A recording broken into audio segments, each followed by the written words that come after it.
Good morning बच्चों। आज हम आपकी सभी सब्जेक्टों की जो वर्कशीट नंबर 1 आई थी उसकी रिवीजन करेंगे। पहली वर्कशीट हम किसकी पढ़ेंगे? सोशल स्टडी की, जो कि आपके पर्यावरण जो भूगोल का चैप्टर है पर्यावरण उसके ऊपर आई है। तो आप लोगों ने जो भी इसमें आपने कर रखा होगा इन वर्कशीट्स को, क्योंकि जो पहली वर्कशीट है जो जुलाई में जो सितंबर में आई थी आपकी वर्कशीट। तो लंबी छुट्टियों के बाद जब रवि स्कूल जा रहा था तब उसने देखा कि उसके स्कूल के निकट के खेल के मैदान में खुदाई हो गई थी। वही एक मैदान उनके खेलने के लिए वहां पर था। जैसे आप लोगों के स्कूल छुट्टियों में बंद हो जाते हो, उसके बाद आप स्कूल जाते हो, तो आप स्कूल जब जाते हो तो वहां पर आपको कई चेंजेस देखने को मिलती है। वैसे ही रवि को भी जब वो छुट्टियों के बाद स्कूल जाता है तो वो क्या देखता है कि जो उसके स्कूल के निकट खेल का मैदान था, उसके स्कूल के पास जो खेल का मैदान था वो उसकी खुदाई हो गई थी। वही एक मैदान था जिसकी खुदाई हो चुकी थी जहां पर वो खेलते थे। लोगों ने बताया कि वहां अनेक घरों वाली एक बड़ी इमारत बनेगी। रवि ने जब पूछा होगा कि ये क्यों खोद दिया गया मैदान, तो लोगों ने क्या बताया कि यहाँ पर एक ये वो बनेगा, फ्लैट बनेंगे, मतलब यहाँ पे कई घरों वाली एक बड़ी इमारत बनेगी। जब रवि को समझ में आया कि मुलायम घास, गेंदे फूल एवं तितलियों वाला विशाल मैदान अब हमेशा के लिए नष्ट हो चुका है, तो उसकी आंखों में आंसू छलकने लगे। जब रवि को पता चलता है कि जिस मुलायम घास के ऊपर वो खेलता था, यहाँ पर गेंदे के फूल होते थे, उसके देखने के लिए तितलियां होती थी, तितलियों वाला विशाल मैदान, उसको जब पता चला कि वो खत्म हो चुका है, तो बच्चों को तो जो अपना खेलने का मैदान होता वो बहुत प्यारा होता है। इसलिए जब रवि को पता चला कि उनके खेलने का मैदान खत्म हो चुका है, वहाँ कोई ना फूल है, ना मुलायम घास है, ना तितलियां हैं, तो उसकी आंखों में आंसू आ जाते हैं। उसने यह बात अपने सहपाठियों को बताई, यानी कि अपने क्लास के बच्चों को भी बताया कि अब हमारे खेलने का मैदान है वो खत्म हो चुका है। सुबह की सभा में प्रधानाचार्य ने भी बहुत उदासी से कहा, देखो कैसे हमारा पर्यावरण बदल रहा है। मतलब रवि को पता चल चुका कि उसका खेल का मैदान जो उसके स्कूल के पास था वो खत्म हो चुका है। और जब प्रेयर होती है तो उनकी प्रिंसिपल जो होती है, प्रधानाचार्य होती है स्कूल की, वो भी कहती है कि देखो कैसे हमारा पर्यावरण बदल रहा है। कक्षा में पहुंचकर रवि ने जब प्रधानाचार्य ने पर्यावरण शब्द इस्तेमाल किया कि कैसे हमारा पर्यावरण बदल रहा है, तो रवि को कुछ बात तो समझ आ गई थी कि कैसे हाँ हमारा खेल का मैदान नष्ट हो चुका है। तो वो कक्षा में जब पहुंचता है तो वो अपने जो टीचर होती है, शिक्षक होता है उनका, अध्यापक होता है, उनसे पूछता है कि पर्यावरण क्या है। क्वेश्चन पूछता है रवि, जो कुछ भी आप अपने आसपास देखते हैं वो शिक्षक ने बताया जो भी आपके आसपास आपको दिखता है वो आपका पर्यावरण है। पर्यावरण क्या है, ये क्वेश्चन आप लोगों ने भी करना है अपनी कॉपी में कि पर्यावरण क्या है। तो जो कुछ भी हमें अपने आसपास दिखाई देता है वो पर्यावरण है। रवि कहने लगा, इसका अर्थ है स्कूल, भवन, मेज, कक्षा में रखी कुर्सियां, जहाँ तक कि खुला मैदान, सड़क, कूड़ा करकट, मेरे दोस्त, ये सभी हमारे पर्यावरण के अंग हैं। तो ये सारा ही हो गया, आप भी लिख सकते हो। स्कूल, भवन, मेज, कक्षा में रखी कुर्सियां, खुला मैदान, सड़क, कूड़ा करकट और सभी हमारे आसपास के जो लोग जो हमारे साथ रहते हैं वो हमारे पर्यावरण का अंग होते हैं। आप भी ऐसे लिख सकते हो, जहाँ जो हम आसपास अपने आसपास देखते हैं वो हमारा पर्यावरण होता है। अपने आसपास उपलब्ध संसाधनों की सूची बनाइए व उन्हें निम्न तालिका के अनुसार वर्गीकृत कीजिए। घर में उपलब्ध संसाधन। बच्चों, संसाधन क्या होता है? संसाधन वो सारी वस्तुएं जो हमारी जरूरतों को पूरा करती हैं। संसाधन क्या होते हैं? जो चीजें हमारी ज़रूरतों को पूरा करती हैं। जैसे हमारी कुर्सी आपके घर में होती है, मेज़ होता है, तो कुर्सी आपके किस काम आती है? आप उसके ऊपर बैठते हो, और मेज़ उसके ऊपर आप अपना सामान रखते हो। बैठ या कुर्सी और मेज़ दोनों की हेल्प से आप अपना पढ़ाई करते हो, बैठ के लिखते हो। पड़ोस में उपलब्ध संसाधन क्या होता है? आपके पड़ोस में अगर किराने की दुकान ना हो तो आप अपना रसोई का सामान कहाँ से खरीदोगे? किचन में चीनी, चाय पत्ती, नमक, हल्दी, मिर्च, ये सब कहाँ से आता है? आपका किराने की दुकान से आता है। किराने की दुकान भी आपके लिए संसाधन है, पड़ोस का संसाधन है। विद्यालय में उपलब्ध संसाधन, आपके विद्यालय में आपको कौन मिलता है? आपकी पढ़ाई कौन करवाता है? अगर अध्यापक ना हो तो आपकी पढ़ाई नहीं हो पाएगी। तो अध्यापक भी आपकी ज़रूरत को पूरा करते हैं, इसलिए वो भी संसाधन है। स्कूल में अध्यापक के भी संसाधन है।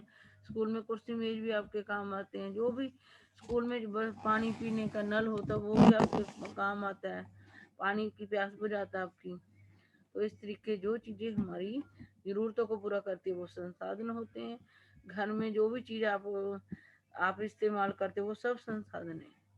पड़ोसियों में, पड़ोस में जो भी कहीं से भी आपकी ज़रूरत पूरी होती है वो भी संसाधन है। अब क्या जो है, सभी संसाधन एक समान है? सारे संसाधन एक जैसे तो नहीं होते, अलग अलग होते हैं। जीवीय संसाधन भी होते हैं, वो संसाधन जो बढ़ते फूलते हैं। जीवी संजीव प्राणियों का संसार, जैसे पेड़ पौधे, मनुष्य, प्राणी, जानवर, ये सब क्या है? संजीव प्राणियों का संसार है। जैसे पादप होते हैं, पौधे आपको पता, आपके चैप्टर में भी है। पादप और जंतु। अब पादप पेड़ पौधे, जंतु हम भी हो गए, और वो आ गई जानवर आ गए, पक्षी, पशु पक्षी, सब सब संसाधन है। पशु पक्षी भी है, वो भी हमारी हेल्प करते हैं। इसलिए वो पेड़ पौधों से हमें खाने पीने का फल फ्रूट सब्जियां अनाज मिलते हैं, और जीव जंतुओं से दूध मिलता है, मीट मिलता है, अंडा मिलता है हमें। ये जो जिंदा होते हैं, जो बढ़ते फूलते हैं, जो सांस लेते हैं, वो सारे संजीव प्राणियों का ये संसार होता है। और ये भी अजीवीय संसाधन होते हैं। अजीवीय वो होते हैं जो बढ़ते फूलते नहीं है लेकिन फिर भी हमारी जरूरतें पूरी करते हैं। निर्जीव पदार्थों का संसार, जैसे स्थल, स्थल धरती है, इसमें कोई जान तो है नहीं, जितनी है उतनी रहती है, लेकिन हम इसके ऊपर रहते हैं, रहने की जरूरत को पूरा करती है। ऐसे पानी है, ये भी निर्जीव है, बढ़ता फूलता तो नहीं है, सांस नहीं लेता, लेकिन ये हमारी पीने प्यास को बुझाता है, इसलिए संसाधन है। तो आप लोगों ने ये याद करना, संसाधन कितने प्रकार के होते हैं? जीवीय संसाधन और अजीवीय संसाधन, दोनों याद करने। जीवीय संसाधन संजीव प्राणियों का संसार, अजीवीय संसाधन निर्जीव पदार्थों का संसार। वो सारी चीजें जो जिनमें जान होती है वो भी आपके लिए संसाधन है, जीवीय संसाधन है। और जो आपकी आवश्यकता को पूरा करती है लेकिन जिनमें जान नहीं है वो आपके अजीवीय संसाधन है। अब हम इस तालिका में से देखेंगे कौन कौन से नीचे दी गई वर्ग पहेली में कुछ संसाधनों के नाम दिए गए, उनकी पहचान करके नीचे दी गई तालिका में जैव एवं एवं अजैव में लिखिए। अब पेड़ है, पेड़ क्या है? इसमें ये बढ़ता फूलता है, अगर इसको पानी ना मिले तो ये मुरझा जाता है, तो इसलिए ये क्या है? पेड़ जैव संसाधन, इसमें जान होती है। अब कार है, कार में जान नहीं होती लेकिन हम इसमें बैठकर कहीं जा सकते हैं, कहीं पहुंचना हो जल्दी, तो कार हमारा अजैव संसाधन है। जंगल भी, अगर सारे पेड़ पौधे लगाएंगे तो वो संजीव है, वैसे जंगल कहें, जगह को कहें तो वो निर्जीव है, तो अजैव संसाधन हो जाएगा। अगर पेड़ पौधे लगाएं सारे उसमें तो वो अजैव जैव में आ जाएगा। पुरुष में भी जान होती है इसलिए जैव है।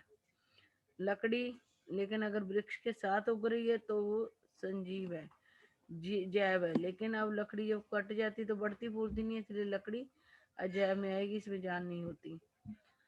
और रेगिस्तान भी अजैव है, इसमें कोई वो नहीं है, जान नहीं है रेगिस्तान में। फलों में जब तक फूल फल पेड़ के साथ होते हैं तो जान होती है, लेकिन जब टूट जाता है तो उतना ही रहता, बढ़ता नहीं है, तो फल भी अजैव में आ जाएंगे। ये हमारी सोशल स्टडी की वर्कशीट पूरी हो गई। तो ये आप एक अपनी मम्मी पापा की हेल्प से ये सीखो, जैव संसाधन कौन से होते हैं और अजैव संसाधन कौन से होते हैं। नदी है, नदी का पानी है, नदी में भी कोई जान नहीं होती, लेकिन ये भी इसलिए अजैव संसाधन है। ये सब आप लोग अपनी कॉपी में लिखोगे, अपनी कॉपी में अपने मम्मी पापा से चेक करवाओगे। अब हम पढ़ते हैं साइंस की पहली वर्कशीट जो 9 सितंबर को आई थी। गति और समय।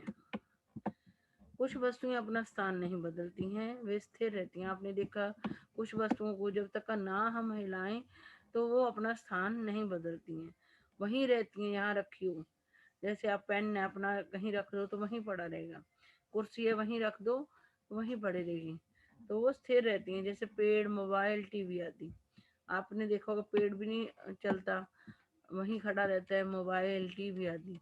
जबकि कुछ वस्तुएं अपना स्थान बदलती हैं, लेकिन कुछ वस्तुएं अपना स्थान बदल लेती हैं।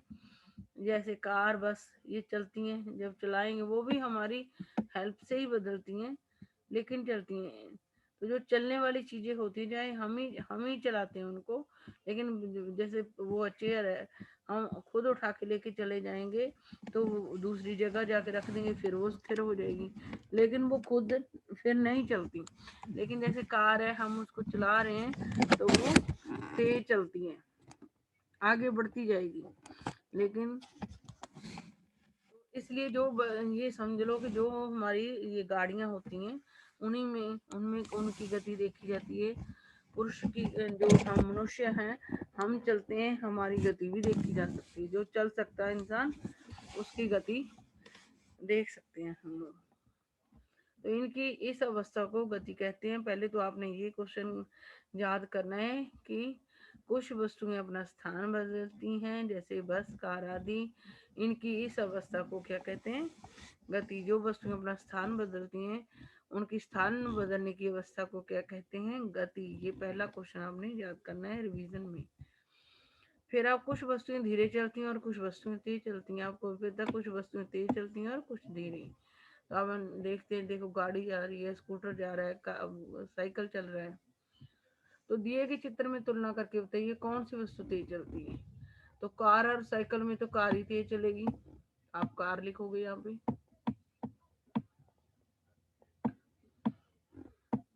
और स्कूटर या कार, इसमें भी कार चलेगी, तेज चलेगी। लेकिन ये अगर तेज वो करा जाए तो दोनों एक जैसा भी चल सकते हैं। साइकिल या स्कूटर, तो स्कूटर होगा इसमें। कौन सा तेज चलता है?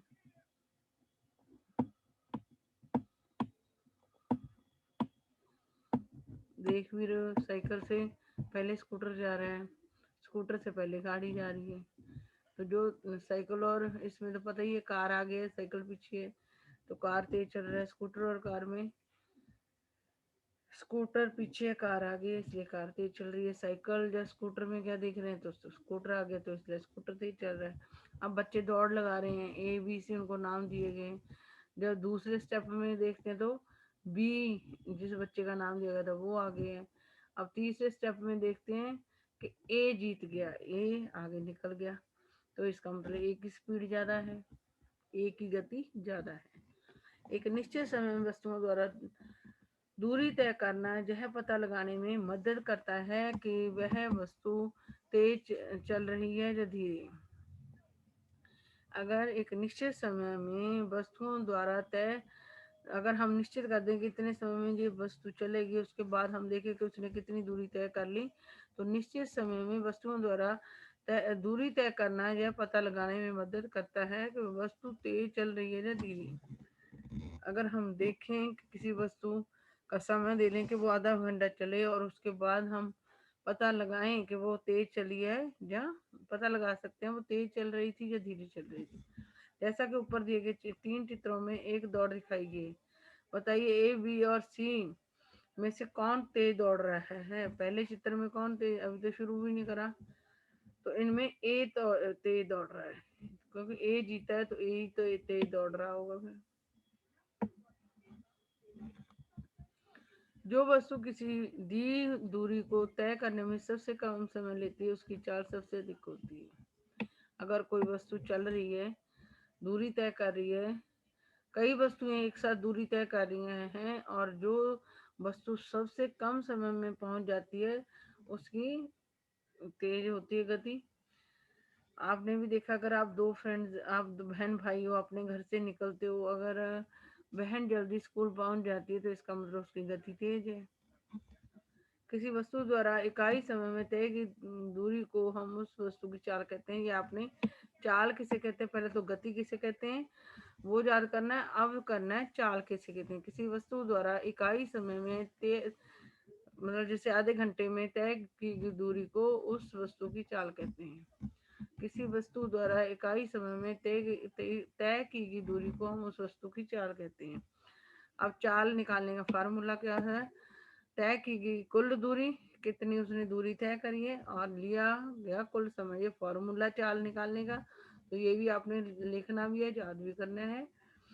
आगे हम पढ़ते हैं गति।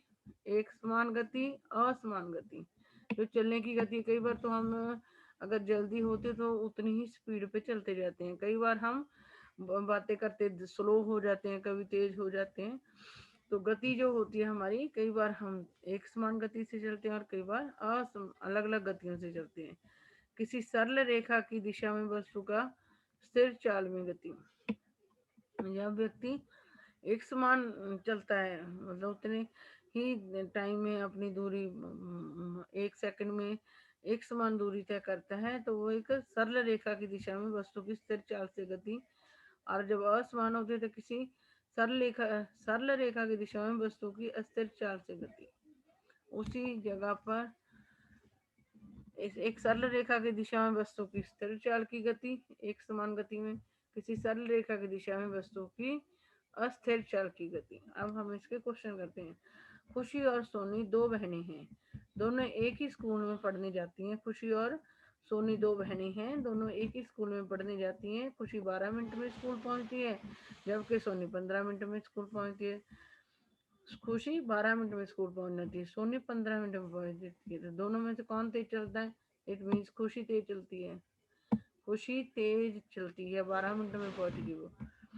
इनका स्कूल घर से 600 मीटर दूर है, ये कार से 60 सेकंड में स्कूल पहुंच जाती है। कार की गति, मतलब उनका स्कूल सोनी और खुशी का 600 मीटर दूर है उनके घर से, तो अगर वो कार से चलती है वो तो 60 सेकंड में स्कूल पहुंच जाती है, यानी कि 1 मिनट में। तो इनकी गति, कार की गति पता करनी है। तो ये तय की दूरी कितनी है? 600। जब कार से वो जाएंगे तो 600 मीटर तय करेंगे, और कितना समय लगा रही है वो? 60 सेकंड। तो हम 60 से इसको भाग दे देंगे, जैसे जैसे 0 से 0 कट जाएगी, 6 कम 6 10 आ जाएगा। 10 मीटर प्रति सेकंड चला है कार। इसका आंसर क्या आएगा? 10 मीटर प्रति सेकंड कार की वो आ जाएगी, 10 मीटर प्रति सेकंड। इन चीजों को याद बच्चों आपने करना है, 10 मीटर प्रति सेकंड।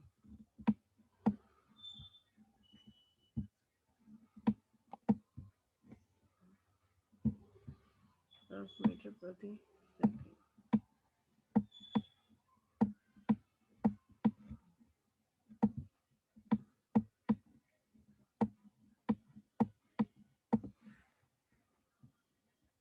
आज आपकी साइंस की आपकी होगी, इसमें आपने गति याद करनी है। गति किसे कहते हैं? ये रहा, गति किसे कहते हैं, चाल किसे कहते हैं, चाल को निकालने का फार्मूला क्या होता है। इसमें क्या होता है, जितनी दूरी तय करता है वो चलते हुए व्यक्ति, जो भी गाड़ी है चाहे कुछ भी है, और कितने समय में करता है, उसको भाग देने से उसकी गति आ जाती है, जो चाल आ जाती है, जो भी वस्तु चल रही होती है। तो आगे हम देखते हैं कौन सी आ गई हमारी वर्कशीट। हम वर्कशीट देखते हैं, मैथ की वर्कशीट आ गई पहली, जो आपकी 8 सितंबर को आई थी। आज माँ ने हम दोनों बहनों को कमरे की सफाई करने को कहा, तो मैंने देखा छोटी बहन की सारी चीजें बॉक्स में अव्यवस्थित रखी थी। दो बच्चे हैं, वो बता रही है कि उनकी बहन करिए, हमारी मम्मी ने हमें क्या कहा, भी अपनी कमरे की सफाई करो। तो बड़ी बहन ने क्या देखा कि छोटी बहन के कमरा की जो वस्तुएं वो अच्छी तरीके से नहीं रखी हुई हैं। छोटी बहन की सारी चीजें बॉक्स में अव्यवस्थित रखी थी। तो मैंने अपनी छोटी बहन से कहा, आओ देखिए आपके बॉक्स में क्या क्या चीजें हैं। तो बड़ी बहन ने जब देखा कि उसने बॉक्स में, अपनी छोटी बहन ने अच्छी तरीके से वस्तुओं को, जो चीजों को नहीं रखा हुआ था, उसने कहा लेकर आओ, हम देखते हैं तुम्हारे बॉक्स में क्या क्या रखा है। इन्हें गिनते हैं और एक सूची बनाते हैं। तो ये सारी चीजें उसके बॉक्स में हैं। तो देखते हैं, आंकड़े तथ्यों का एक संग्रह है। आंकड़े क्या होते हैं? जो 1 2 3 जो भी होते हैं, आंकड़े तथ्यों का एक संग्रह है। आंकड़े, अगर आंकड़े की परिभाषा, आंकड़े किसे कहते हैं? तो आंकड़े क्या है? तथ्यों का एक संग्रह है, वस्तुओं का एक संग्रह है, जैसे कि संख्या, शब्द, माप, अवलोकन या केवल चीजों का विवरण। आंकड़े क्या होते हैं? जैसे चीजों को गिनते हैं हम, कोई संख्या, उस शब्द हो सकते हैं, माप, अवलोकन, ये आपने याद करना। आंकड़े किसे कहते हैं? तथ्यों का एक संग्रह, जैसे कि संख्या, शब्द, माप, अवलोकन या केवल चीजों का विवरण। अरे वाह, ये तो आंकड़े हैं। अब देखते हैं उसकी वस्तुएं गेंद कितनी है। देखो, पहले उन्होंने नंबर 1 पे सीरियल ऑर्डर में क्या लिखा है? वस्तुओं में गेंद। हम देखते हैं उसके पास कितनी गेंदें हैं। देखो, 1 2 3 4 5, तो 5 कितनी? 5 गेंदें हैं उसके पास। दूसरा उन्होंने लिखा बैडमिंटन कितने हैं, तो बैडमिंटन में हम गिनते हैं कितने हैं। एक बैडमिंटन, ये दिख नहीं रहा हमारा बैडमिंटन, ये बैडमिंटन है। ये बॉल नहीं दिख रही, ये बॉल है।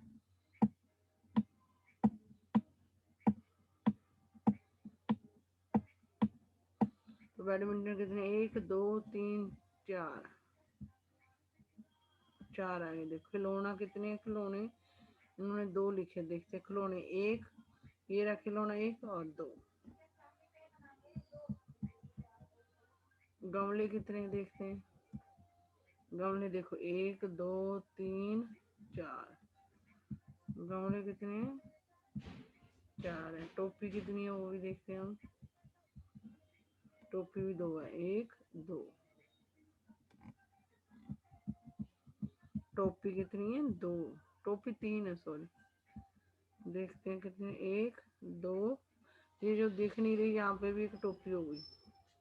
नहीं, ये है 1 टोपी, 2 टोपी और 3 टोपी। ये टोपी सारा हो गया, लिख लिया हमने।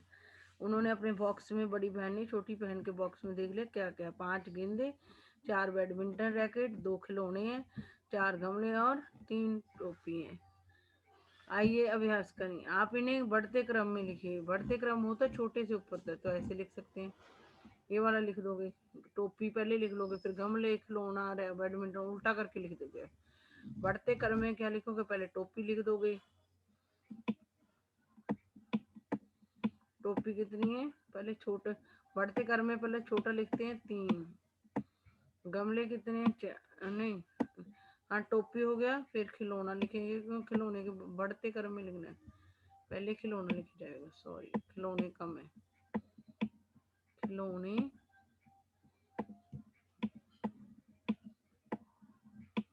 खिलौने, खिलौने, खिलौने कितने हैं? 2। खिलौने 2, टोपी 3। अब गमले 4। गमले भी पहले, गमले भी लिख लेंगे हम।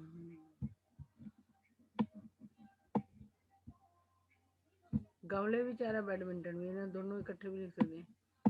गमले, गमले 4, ये बढ़ते क्रम हो गया इसका। बैडमिंटन कितने हो गए?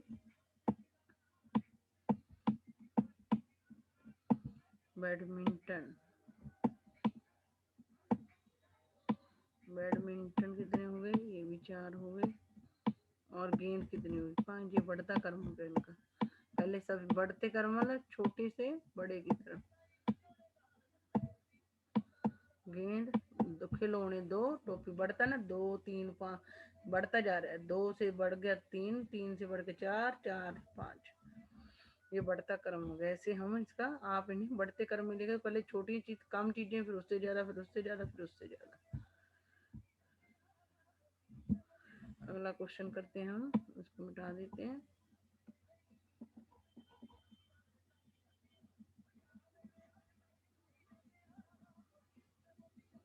अगला देखिए, उस वस्तु का नाम लिखिए जो सबसे अधिक बार है। तो हम कौन सी चीज देखते हैं जो सबसे अधिक बार है? सबसे अधिक बार गेंद है।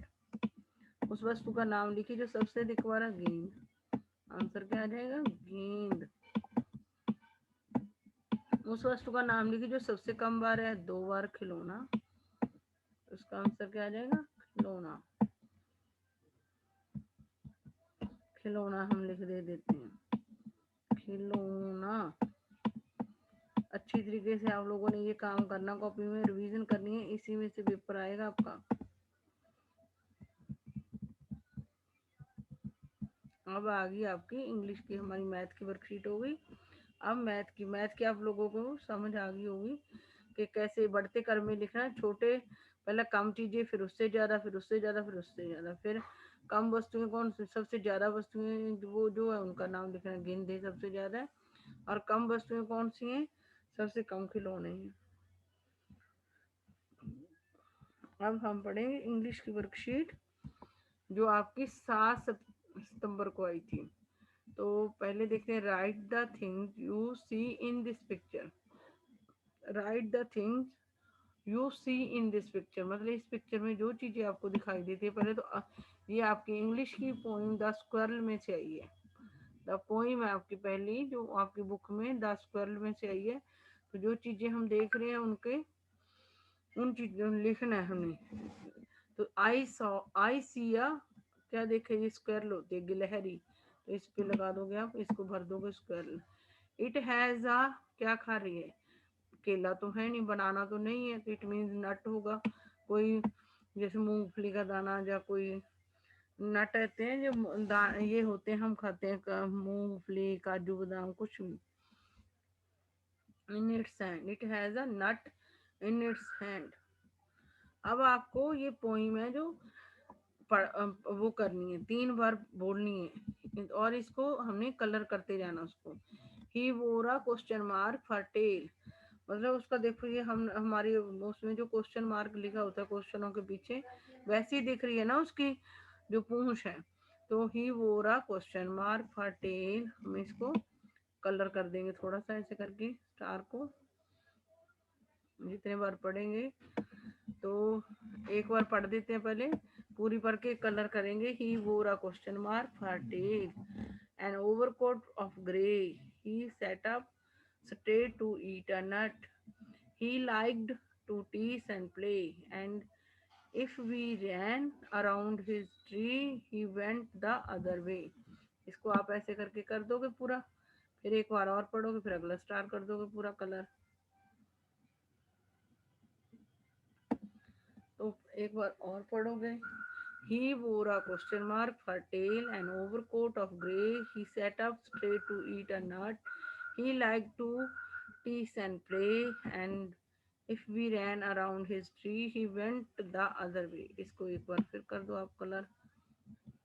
तीन, और सब बच्चों को ये पोइम पढ़नी आनी चाहिए, रीड करनी आनी चाहिए। सारे बच्चे रीड करेंगे इस पोइम को और लिखोगे भी 3 बार। मेरे से पूरा नहीं हो रहा, लेकिन आप लोग पूरा कर लेना। एक बार और पढ़ते हैं। He wore a question mark for tail an overcoat of grey, he sat up straight to eat a nut, मतलब वो सीधी होके बैठ जाती है। उसकी मतलब उसकी स्किन ऐसी है कि जैसे लगता है ग्रे कलर का ओवरकोट पहन रखा हो। उसकी जो पूंछ है वो क्वेश्चन मार्क जैसी है। He sat up straight to eat a nut, वो सीधी होके बैठ जाती है नट खाने के लिए। ही लाइक टू टीस एंड प्ले, मतलब उसको क्या पसंद है? खेलना और चिढ़ाना, जैसे टी से वो भागती रहती है सारा दिन। And if we ran around his tree, अगर हम उसके ट्री के इर्द गिर्द घूमने लग जाते हैं, तो he went the other way, तो वो किसी और रास्ते चली जाती है।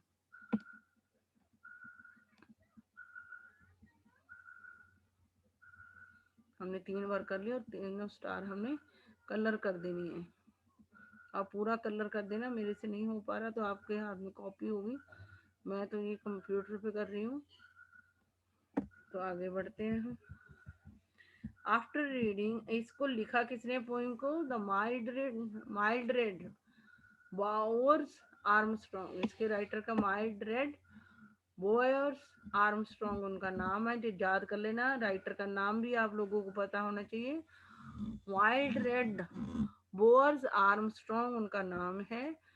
और after reading the poem answer the following questions by choosing the right option. Who is he in the poem? बार बार पोइट ही लिख रहा है। He wore a question mark for tail, किसने पहन रखी क्वेश्चन मार्क जैसी पूंछ? ही इसका मतलब स्क्वायरल ने, तो स्क्वायरल के लिए ही उन्होंने ही का इस्तेमाल किया पोइम के अंदर। The squirrel tail looks like a dash mark, कैसा मार्क लग रही है? क्वेश्चन मार्क जैसी लग रही है उसकी पूंछ। The squirrel tail looks like a question mark. The squirrel sits up straight to eat a, क्या खाने के लिए वो सीधी होकर बैठ जाती है? नट खाने के लिए। This poem is written by, ये आपको मैंने बताया किसने लिखी है, माइल्ड रेड बोअर्स आर्मस्ट्रॉन्ग ने लिखी है। इसका ये राइटर का नाम भी आप 3-4 बार लिख के याद करोगे, स्पेलिंग याद करोगे। आपको स्क्वायर के, क्वेश्चन मार्क के और नट के भी स्पेलिंग आनी चाहिए। आगे हम पढ़ते हैं, pick out rhyming words from the cloud and write them in the blanks below.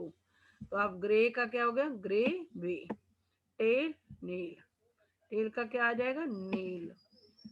Rhyming words भी आप याद करके उनके स्पेलिंग याद करोगे। टेल नील, नट का हो जाएगा हट, नट हट। और ट्री फ्री, ट्री का क्या आ जाएगा? फ्री। और प्ले का मे, प्ले का क्या लिखोगे? मे। ये याद कर लेना आप राइमिंग वर्ड, हो सकता है इसी वर्कशीट में से आपका पेपर बन जाए। तो आगे पढ़ते हैं, इंग्लिश की थी, खत्म हुई वर्कशीट। अब हमारी हिंदी की वर्कशीट आई। आज हम 5 वर्कशीट की रिवीजन कर रहे हैं और सारे बच्चों ने इसको करना है, अपनी कॉपी में लिख कर भी देखना है। आगे पढ़ते हैं, हिंदी की जो आपकी पोइम है, हम पंछी उन्मुक्त गगन के, ये आई है आपकी 10 सितंबर वाली वर्कशीट, जो पहली वर्कशीट आई थी हिंदी की। तो पढ़ते हैं इसको। हम प्यारे बच्चों, कोविड-19 की इस विषम परिस्थिति में निश्चय ही आप कई प्रकार की कठिनाइयों और परेशानियों से जूझ रहे हैं। आप अपने विद्यालय, अपने दोस्तों की कमी भी महसूस करते होंगे। जब बच्चों सितंबर की बात है, उस टाइम तो ज़्यादा कोरोना फैला हुआ था, तो उस टाइम हमें ज़्यादा प्रॉब्लम्स का सामना, कठिनाइयों का, परेशानियों का सामना करना पड़ रहा था। स्कूल तो अभी तक भी नहीं खुले हैं, चाहे कम हो गए हैं केसेस कोरोना के। तो आपको अपने दोस्तों की कमी तो महसूस हो रही होगी। लॉकडाउन की अवधि में आप घर पर ही रहे, चाहे लॉकडाउन था, चाहे अब लॉकडाउन खुल गया है, फिर भी आप अपने घर पर हो।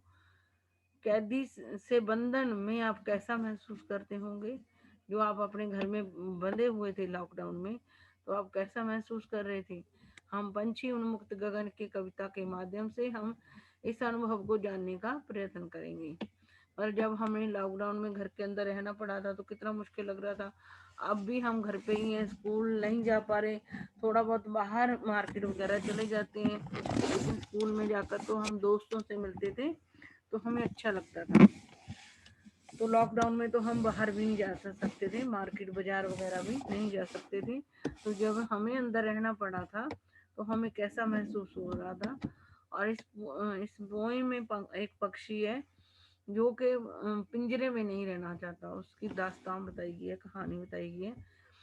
ये पाठ आपका पहला हिंदी का, हम पंछी उन्मुक्त गगन के भाग पहला, शिव मंगल सिंह सुमन बसंत भाग 2, बसंत की जो बुक है आपकी, उसमें ये पोइम है, हम पंछी उन्मुक्त गगन के।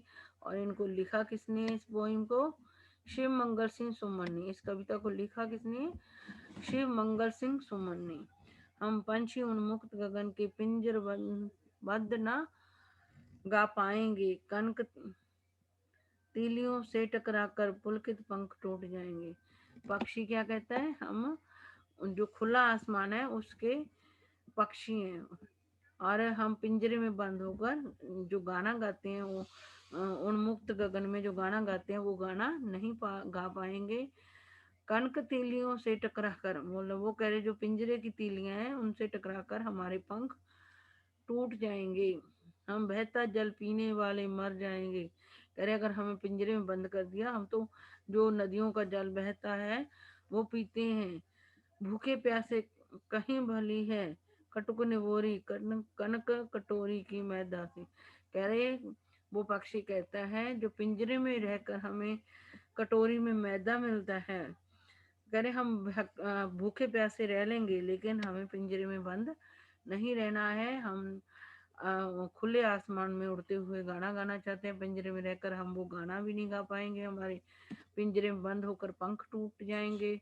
और जो बहता जल हम पीते हैं वही वही जल पीना चाहते हैं, चाहे खुले आसमान में रहना चाहते हैं, पिंजरे में बंद नहीं रहना चाहते, आजाद घूमना चाहते हैं, चाहे हमें भूखे प्यासे क्यों ना मर जाएं, चाहे हमें वो मैदा जो मिलता है पिंजरे में रहकर वो ना मिले, चाहे हमें कड़वी नीम की निबोरी मिल जाए, लेकिन हम पिंजरे में बंद नहीं रहना चाहते। और इसमें आपने जो इसमें शब्द आए हैं पोइम में उसके अर्थ बता रखे हैं। उन्मुक्त होता बंधन मुक्त खुला हुआ, बंधन, ये शब्दों के अर्थ भी आपने याद करने। उन्मुक्त क्या होता है? बंधन मुक्त, जब हम बंधन मुक्त किसी बंधन में ना हो, जो चाहे हम कर सकें, खुला हुआ। और अगर पिंजरे में बंद हो तो वो बाहर नहीं निकल पाएंगे, अगर खुले हैं तो कहीं भी आ जा सकते हैं। पिंजर बंद, पिंजरे में बंद। कनक होता है सोना, सोने का पिंजरा जो है। उसके बाद पुलकित खुशी, या हर्ष से प्रफुल्लित, पुलकित खुशी, पुलकित होता है खुशी या हर्ष से प्रफुल्लित। कटुक होता है कड़वी, निवोरी नीम का फल, नीम के पौधे के ऊपर लगने वाला फल। ये सारे शब्द अर्थ आप याद करोगे, कॉपी में भी लिखोगे 3-3 बार। अब इसका भावार्थ मैंने समझा दिया, एक बार और पढ़ देती हूँ भावार्थ। चिड़िया कहती है हम खुले आसमान के पक्षी हैं, पिंजरे में बंद होकर हम नहीं, करी हम खुले आसमान के पक्षी हैं, पिंजरे में बंद होकर हम गा नहीं पाएंगे। पिंजरे की इन तीलियों, भले ही वह सोने की क्यों ना हो, पिंजरे की तीलियां जिसमें हम बंद हुए हैं, करा जाएगा हमें बंद, अगर चाहे वो सोने की क्यों ना हो, उनसे टकराकर हमारे पंख टूट जाएंगे। हम नदियों का बहता जल पीने वाले हैं, वो यदि खुले आसमान में रहकर हम जो बहती नदियों का पानी पीने वाले पक्षी हैं, हम तो भूखे प्यासे मर जाएंगे। कभी हमें खुले आसमान में उड़ना है, चाहे हमें खुले आसमान में उड़ते हुए पानी भी ना मिले, खाने को भी कुछ ना रहे मिले, चाहे भूखे प्यासे ही हम मर जाएं, हमारे लिए कड़वा नीम का फल सोने की कटोरी में रखे मैदे से कहीं अच्छा है। वो करे हम आजाद रहना चाहते हैं, पिंजरे में बंद नहीं रहना चाहते, चाहे हमें पिंजरे में बंद, सोने के पिंजरे में बंद होकर सोने की कटोरी में मैदा मिले, वो हमारे लिए अच्छा नहीं है। हमारे लिए तो कड़वी नीम की नमोरी अच्छी है, चाहे हम खुले आसमान में उड़ते हुए मर जाएं वो भी कबूल है, लेकिन हमें पिंजरे में बंद नहीं होना है। तो पक्षी पिंजरे में बंद क्यों नहीं रहना चाहते? क्योंकि उन्हें अपनी आज़ादी पसंद है, वो खुले आसमान में गाना चाहते हैं और खुले आसमान में बहता जल पीना चाहते हैं। वो उन जैसे मनुष्य को आज़ादी पसंद है, वैसे ही पक्षियों को भी आज़ादी पसंद है, इसलिए वो पिंजरे में बंद नहीं रहना चाहते। कड़वा नीम का फल को सोने की कटोरी की मैदा से ज्यादा अच्छा क्यों कहा गया है? क्योंकि जो निवोरी है वो उनको जब आजाद खुल अपने मन से उड़ारी लगाएंगे, खुले आसमान में आजादी से उड़ेंगे, तो उनको जो नीम की कड़वी निवोरी है वो भी मीठी लगेगी।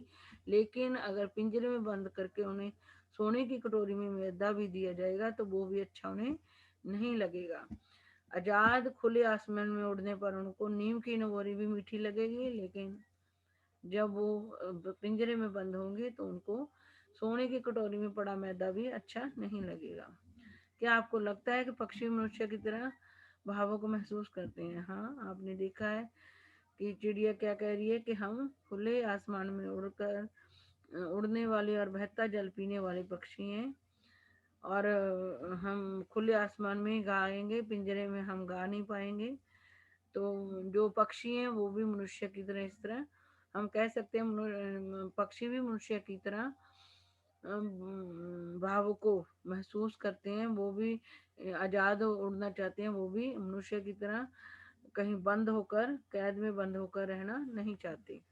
आपने सारे पक्षियों को देखा होगा, उनकी एक सूची बनाइए। तो आप चिड़िया तो इसमें इसका नाम ही है।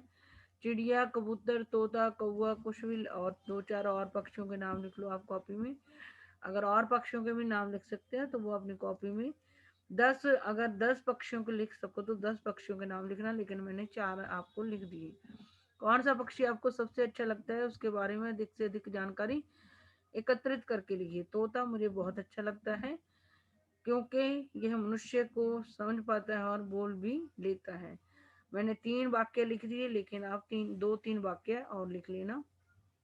आपको भी तोते की जो विशेषताएं हैं वो पता होंगी।